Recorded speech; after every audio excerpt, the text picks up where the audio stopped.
kali vektorisasi yang pakai value iteration kemarin. Nah ini kayaknya untuk kelas ini nanti cukup pilih satu metode aja ya. Jadi nanti Anda melakukan itu yang pertama pasti metode kita sebutnya tanpa paralelisasi atau kita sebut metode vanilanya ya. Terus yang kedua Anda coba versi paralelnya seperti apa. Nah di sini karena kelas ini sedikit berbeda, jadi versi paralelnya Anda bebas menentukan pilih salah satu metode gitu ya, untuk paradigma ya, pilih salah satu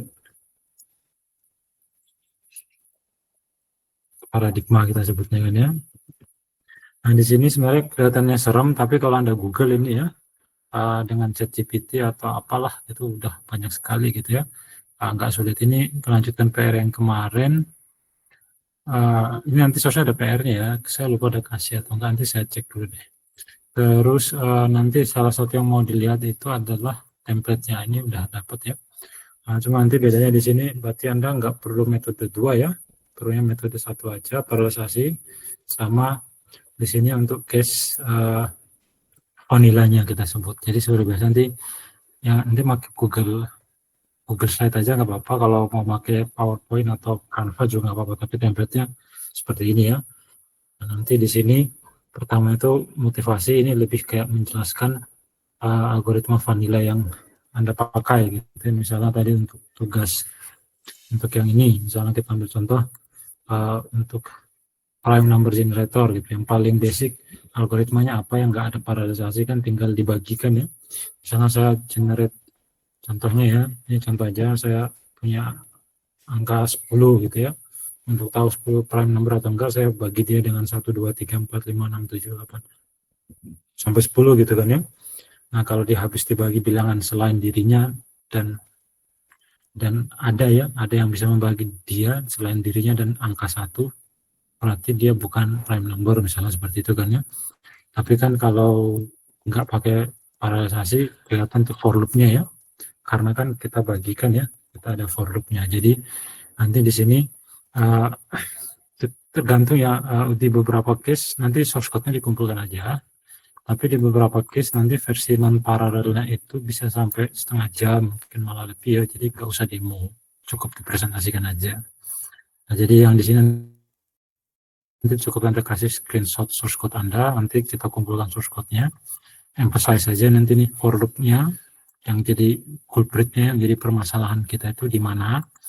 Bahkan beberapa algoritma nanti akan ada nested for-nya ya, yang membuat paralelisasi itu jadi memang harus perlu ya, yang hal-hal seperti ini itu di-emphasize saja, misalnya dikasih kotak merah gitu ya, jadi highlight aja bagian pentingnya. Terus problem size, nah ini sesuatu yang baru mungkin buat Anda, ini harus clear ya, problem size itu apa. Misalnya nanti ini bisa kita harus cek ya, kita harus diskusi. Misalnya untuk kasus yang ini nih, yang ada gambarnya random number generator, berarti problem size-nya itu saya harus definisikan ya, misalnya ya, contohnya ya, untuk ada problem size, biar Anda kebayang, saya tulis saja di sini kontrol ya, misalnya 100 angka random di dalam lingkaran. Angkanya berarti 2 dimensi ya, titik berarti ya, koordinat berarti ya, 100 koordinat, karena kan 2D ya, ini kan x, y, bukan cuma satu buah angka, koordinat 2D random di dalam lingkaran. Berarti ini 100 ini problem size-nya kan ya. Terus berikutnya 1000 gitu ya, 1000 koordinat 2D dalam lingkaran. Anda bisa lihat kan. Nah, jadi saya harap Anda kebayang maksud saya dengan problem size ya. Misalnya di sini 10.000 atau mungkin 100.000 ya. Nah, jadi ketika Anda lihat problem seperti ini, Anda langsung kebayang apa sih variabel yang bisa nanti jadi kunci untuk ngetes paralelisasi Anda. Misalnya saya minta Anda generate random number di dalam suatu lingkaran. Pertanyaan berikutnya kan berapa banyak sih random number yang mau di generate? Nah, itu kan. Itu akan mempengaruhi. Misalnya kalau cuma generate satu random number ya buat apa paralelisasi gitu ya. Kalau 2 number itu juga buat apa? 3 number juga buat apa gitu ya. Tapi kalau 100 number, 1000 number atau 10.000 number baru kita bicara paralelisasi. Nah, ini contohnya problem size ya. Di sini juga sama. Nah, untuk misalnya ini Dijkstra ya. Dijkstra itu artinya planning kan ya, di map ya.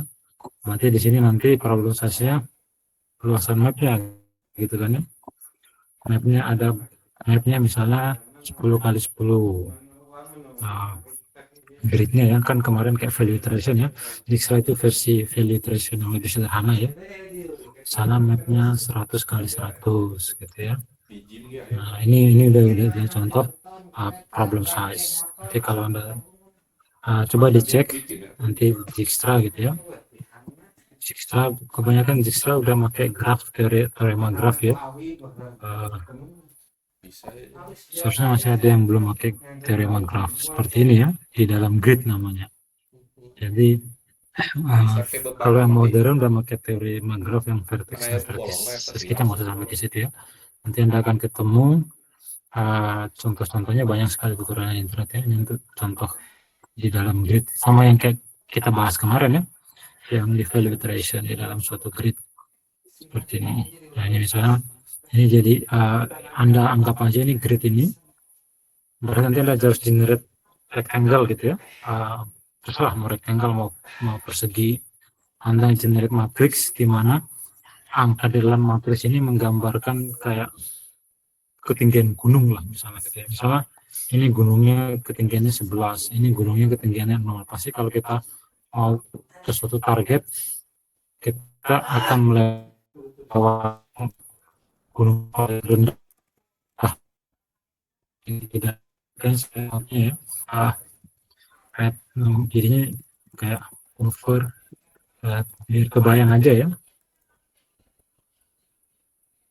Biar kebayang aja.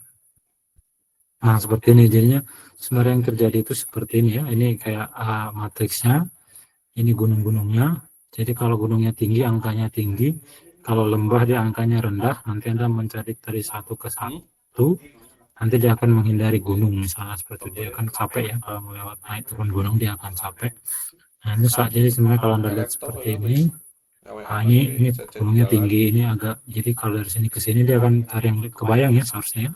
Saya kasih linknya deh seperti ini ya. Pada saya nggak susah ya menurut saya, karena Anda tinggal banyak Google aja karena banyak sekali tutorialnya ya. Jadi di sini di grid ya, ada grid map misalnya seperti itu. Jangan yang cari yang vertex, jangan yang pakai teorema graf ya pada grid map. Nah, terus convolute-nya ini yang image ya, ini image. Nah, mungkin kita langsung ini deh, kan kita mau udah mendekati akhir ya, jadi minggu depan kita coba langsung presentasi aja ya, kita lihat. Kalau nggak gitu nggak akan bergerak. Yang image dulu deh, yang image itu biasanya relatif lebih mudah ya. Kelompok 10 ya, kelompok 10 presentasi dulu, saya kasih bintang ya.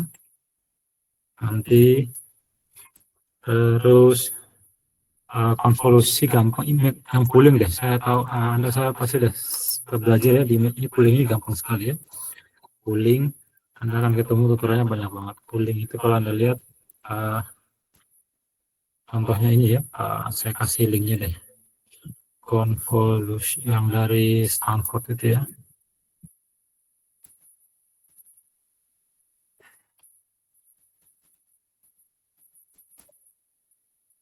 Ada image-nya ya, ada video. Kayaknya ada animasinya deh.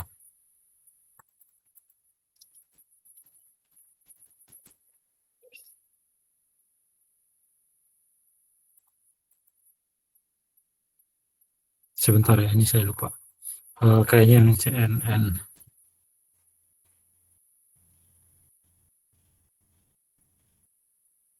Ya, kayaknya yang ini. Kan yang saya salah. Ini.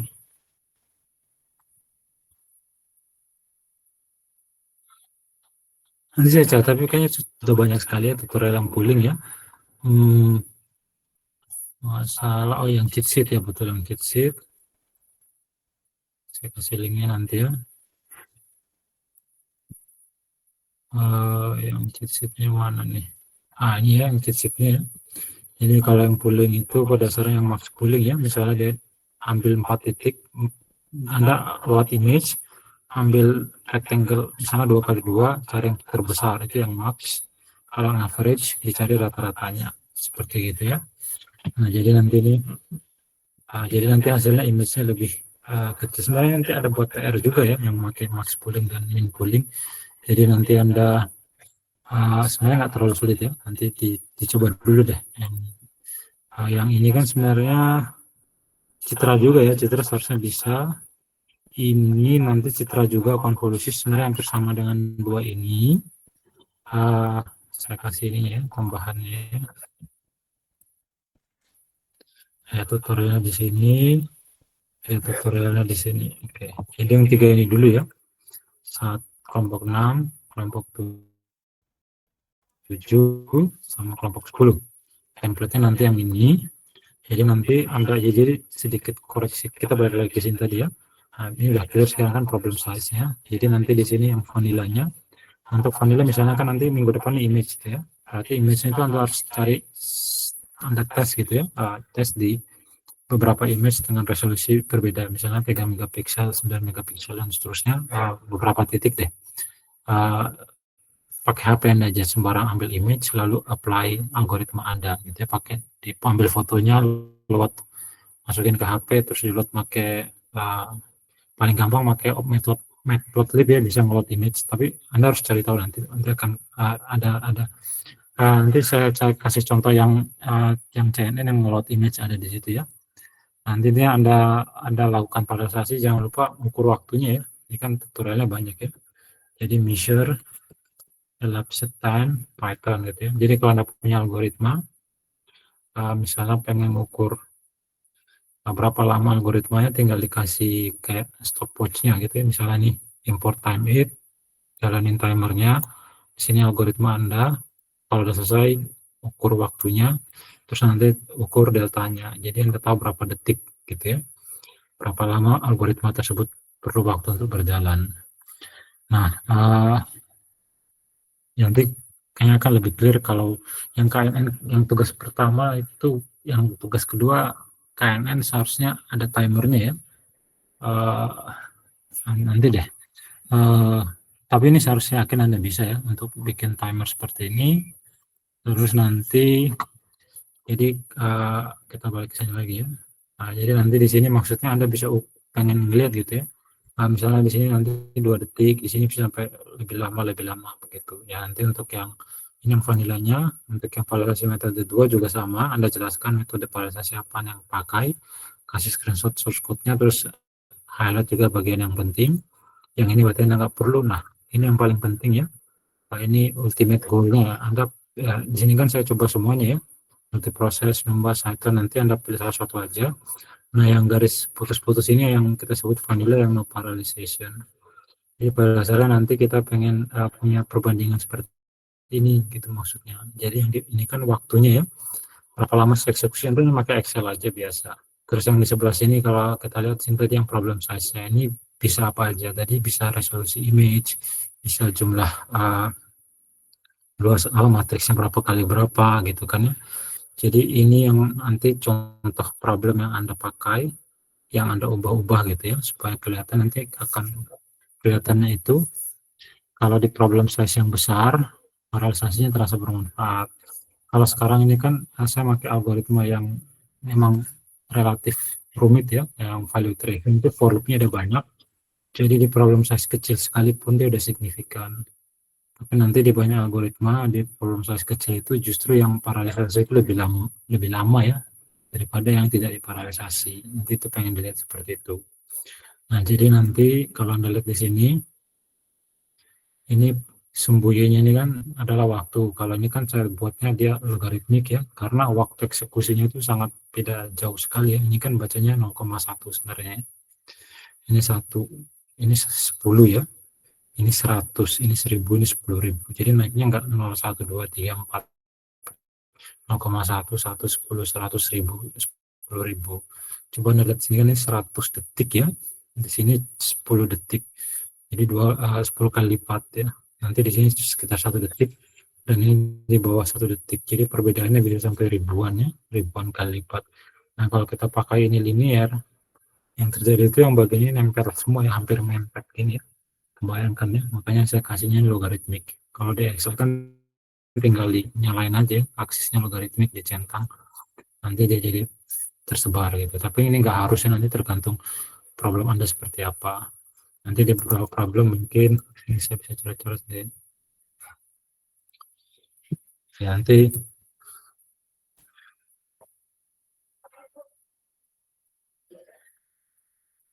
sebentar ya. Nanti kalau di kasus Anda mungkin nanti seperti ini ya. Misalnya dia awalnya yang ini yang tanpa paralelisasi seperti cenderung membentuk polinomial ya, kuadratik misalnya.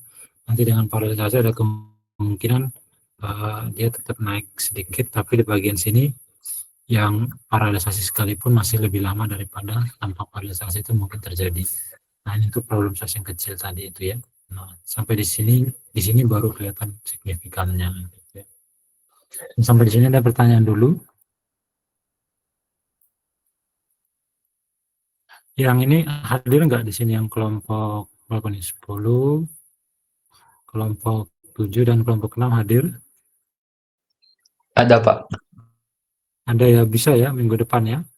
Nah, ini nggak susah kok. Jadi nanti ya, saya tanya aja deh dulu yang ini kan tinggal pakai for loop aja ya, yang max poolingnya, yang coba dulu dalam beberapa hari ke depan yang vanilanya dulu ya, yang tanpa paralelisasi ya. Ini pasti di Google banyak banget tutorialnya, apalagi pakai Python ya, pakai ChatGPT juga ada dapat. Itu cara kerjanya itu cari metode vanilanya dulu ya, yang nggak ada paralelisasi. Nah, baru nanti cari yang metode paralelisasinya. Saya yakin bisa ya, saya asumsikan bisa gitu aja ya. Nah, jadi nanti langsung bikin template ikut PPT-nya, ngikutin ini ya, pakai Google Slide aja nggak apa-apa. Jadi mungkin yang 3 kelompok ini silakan kontak-kontak saya. Kalau udah jadi Google Slide-nya langsung kasih linknya aja, jadi nggak harus nunggu pas presentasi ya. Langsung aja kasih linknya nih, biar saya tanggapi pas sebelum presentasinya. Nanti presentasinya ya nanti minggu depan, bisa sama Bu Lisa juga ya, nanti bisa dinilai. Ada rubriknya nanti seperti itu ya. Ada pertanyaan dulu nggak, yang terutama yang 3 kelompok ini nggak keberatan ya? Aman, Pak. Tapi berarti tidak ada laporan yang bentuk Nggak usah. dokumen gitu ya? Nggak usah. Baik, Jadi Pak. yang penting buat saya itu adalah nanti kita ada kriteria 2. Pertama penyajian dan kedua pemahaman. Penyajian itu udah di-guide oleh ini ya. Nah, jadi minimal yang disajikan itu udah clear. Misalnya Anda save screenshotnya, Anda emphasize mana yang penting, Anda tahu, Anda sudah tuliskan problem size Anda dan data Anda ada gitu ya. Nanti pemahaman lewat tanya jawab. Udah itu aja. Jadi untuk laporan berdasarnya adalah ini. Nah, nanti kalau di beberapa kasus memang kita terpaksa harus ada yang namanya by effort ya, karena problemnya ini nggak sama tingkat kesulitannya. Nanti ada penilaian effort lah, kelihatan ini susah, ya misalnya ada beberapa, misalnya yang jigsawnya relatif susah ya, nanti ada berapa poin plus misalnya seperti itu. Jadi nggak usah pakai laporan, kumpulkan ininya aja.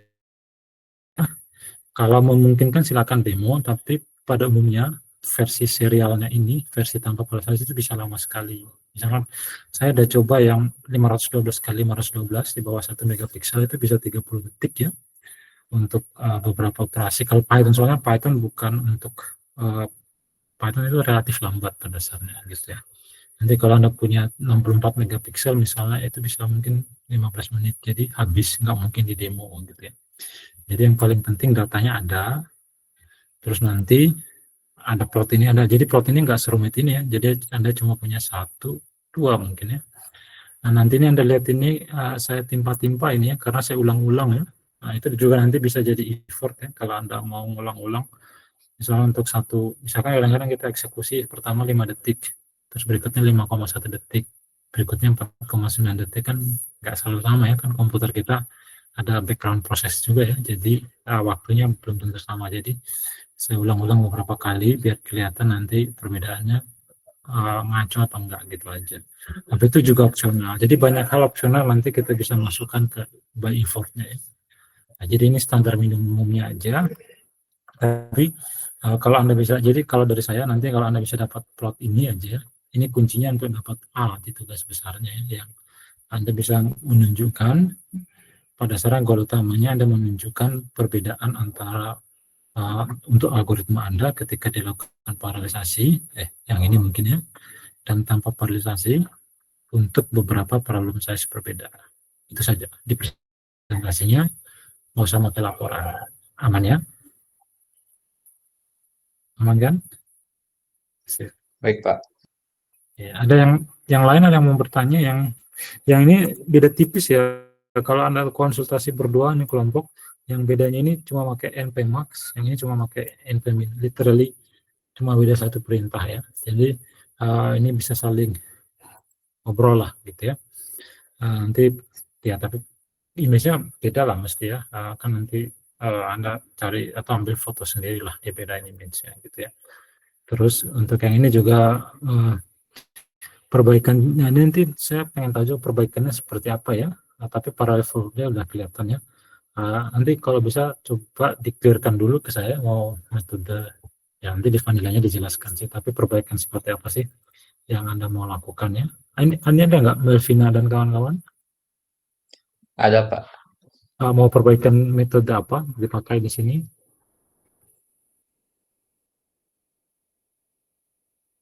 Perbaikan yang kalau gimana maksudnya?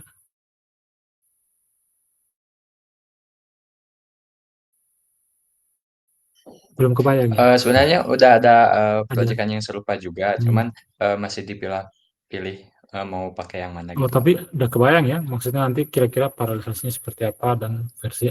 Nanti kalau enggak, mulai dari yang dicoba sampai malam ini lah mungkin yang pastinya perbaikannya seperti apa, nanti coba diupdate ya, biar kita Baik, bisa Pak. cek ya gitu. Oke, jadi, nah ini kan semua image ya, jadi yang agak uniform. Nanti pertemuan berikutnya baru kita tentukan kelompok berikutnya yang presentasi yang mana gitu ya. Jadi untuk minggu depan semuanya hadir dulu aja supaya bisa melihat temannya presentasi dan belajar dari teman yang presentasi gitu aja ya. Setuju ya yang lainnya? Oke. Nah nanti sementara kayaknya itu dulu ya. Jadi nanti kalau misalnya ada yang mau berubah pikiran, ini kan saya assign ya, yang saya assign selain dari 3 kelompok ini ya, kan ini udah terlalu mepet untuk 3 kelompok ini. Ada yang mau berubah pikiran, pengen coba ide lain, ya masih bisa ya, masih bisa. Nanti tolong diupdate aja dan dikabari ke saya gitu ya. Kalau yang misalnya kelompok yang ini enggak setuju dengan KNN, silakan nanti dia kabarin aja terus maunya topik apa misalnya seperti itu gitu ya. Ya, saya rasa itu aja ya, karena kan kita udah tinggal berapa pertemuan lagi ya, 3 mungkin, dan ini ada sekitar 11, 10 kelompok atau 9. Jadi kalau 1 minggu 3 kelompok, pas ya, cukup ya. 3 pertemuan, 3 masing-masing 3 kelompok presentasi gitu ya. Nah, nanti untuk yang berikutnya kita bisa set ini aja ya, yang penting lebih fleksibel. Untuk yang soal absen, untuk yang berikutnya harus hadir semua dulu aja ya, supaya bisa melihat temannya presentasi dulu sama yang pertama gitu ya. Kayaknya itu aja nih ya. Nah, kalau nggak ada pertanyaan lagi, tadi itu aja ya to-do list-nya. Sama nanti ada, kan SC-nya masih cukup ya, intinya masih ada PR lah nanti untuk tugas pemrograman. Jadi kita harus sedikit ya nanti harus sedikit kejar-kejar ya, karena untuk melengkapi SC ya. Untuk sementara kerjakan ini dulu deh, yang terutama untuk 3 kelompok tadi. Untuk kelompok yang lainnya, silakan kalau mau ada judul yang lain. Minggu depan kita mulai presentasi. Dan untuk yang 3 kelompok ini akan seminggu masih ada nih. Kalau bingung langsung kontak aja lewat Discord, nggak apa-apa. WA juga nggak apa-apa ya. Nah, jadi supaya nanti, kalau bisa PPT-nya nanti hari Senin atau Selasa, Senin lah paling lama, atau Minggu bisa, atau Google Slide atau Kesala atau Canva juga nggak masalah. Dikasih ke saya biar saya bisa lihat dulu ya, seperti itu. Oke, nanti penilaiannya juga dari Bu Lisa ya. Jadi saya rasa itu aja. Udah itu aja ya, nggak apa ya. Tugas besar aja, fokus ke kerjaan tugas besar aja ya. Karena ini juga topiknya udah habis juga sebenarnya. Yang terakhir kita nggak bahas ya, yang MPI ya. MPI itu buat over cluster.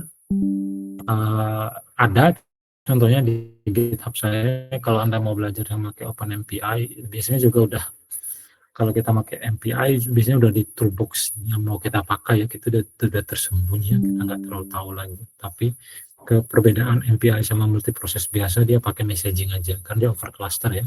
Jadi nanti kita harus kayak halo-halo lah, misalnya saya ngeran di cluster sana, satu lagi ngeran di cluster sini, mereka melakukan proses yang sama gitu ya, untuk yang data yang berbeda mereka harus saling halo-halo gitu aja, jadi ada messagingnya.